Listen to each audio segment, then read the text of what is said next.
Hello friends, good day all of you. Today we are taking up the chapter number 9, classes and objects.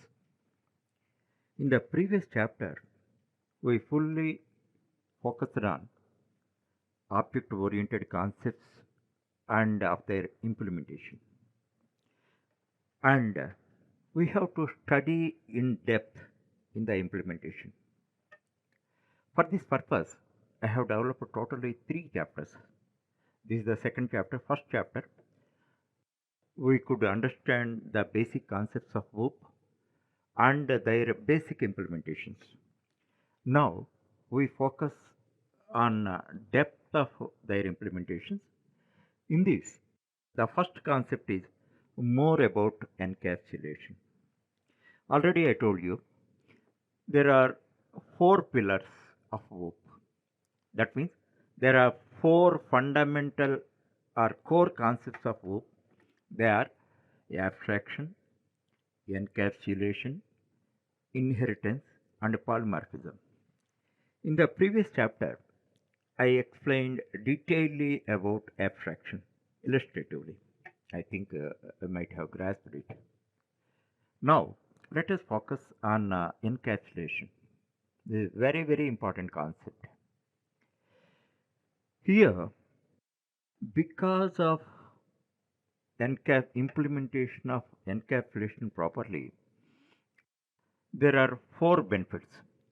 One is flexibility, extendability, safety, and maintainability. Flexibility, extendability, safety, and maintainability.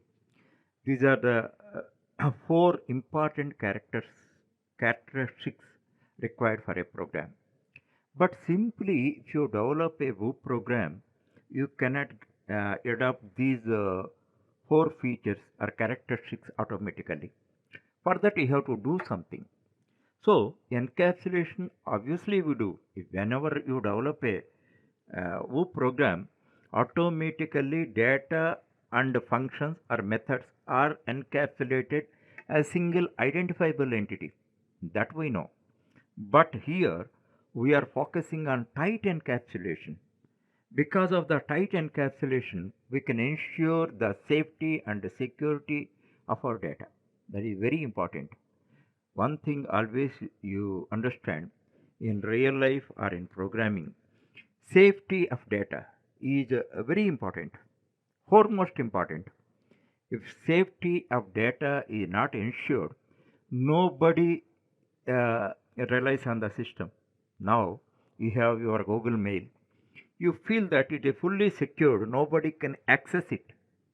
So it is prevented in such a way. Otherwise, you never correspond with others any secret matters or which should not be revealed to outside world. So safety and security is the foremost important characteristic that we have to consider and we can implement through tight encapsulation. So let us now focus on tight encapsulation. For this purpose, we have to make a special arrangement that is called getters and setters.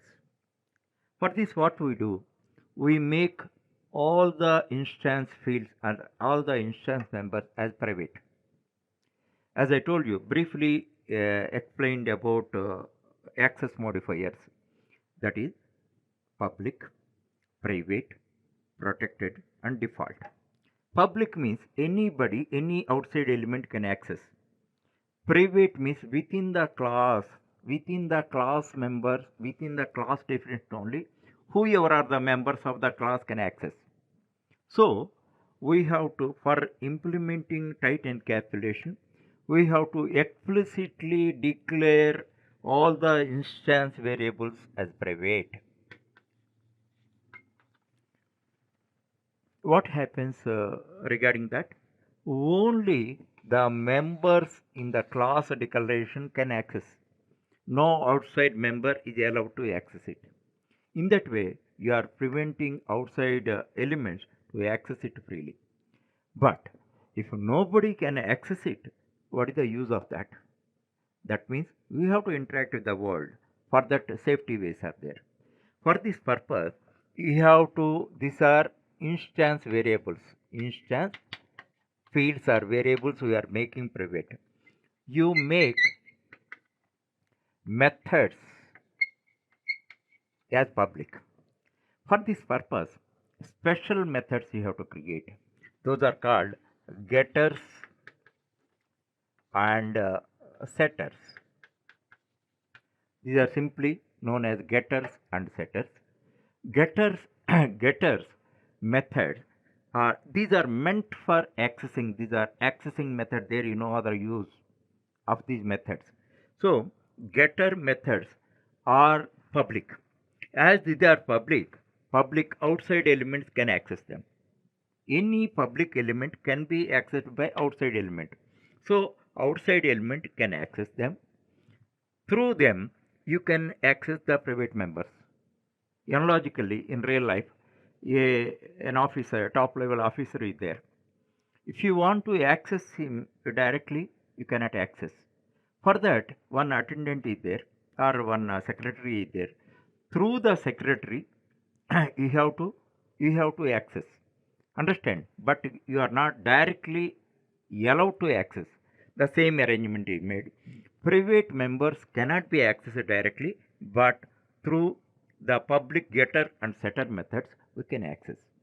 For this purpose, we name them as, suppose side is there. Side is the instance variable.